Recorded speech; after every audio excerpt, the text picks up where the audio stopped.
بسم الله الرحمن الرحيم.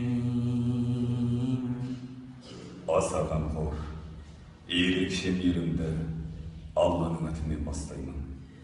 الذين آمنوا ولم يلبسوا إيمانهم بظلم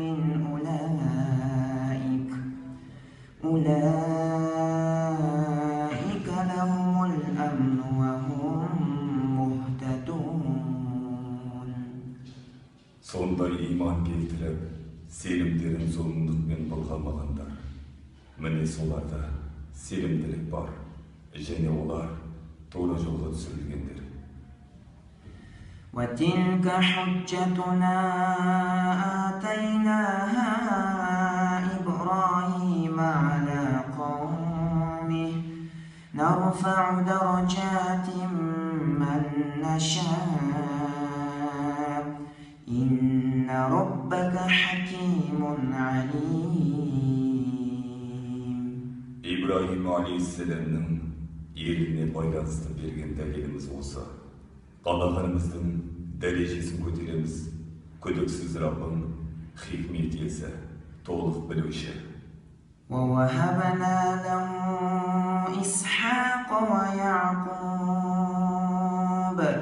كلا هدينا ونوحا هدينا من قبل ومن ذريته داود وسليمان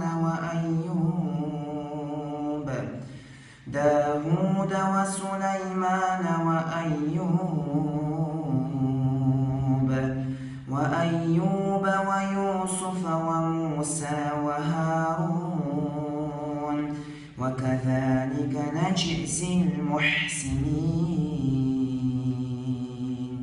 Және оған Исхақ, Яқубты беріп, барлығын тура жолға салдық.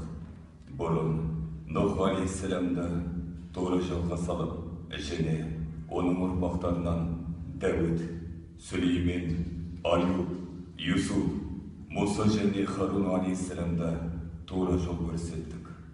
Игілік істеушілерге осындай сыйлық береміз. وزكريا ويحيى وعيسى وإلياس كل من الصالحين.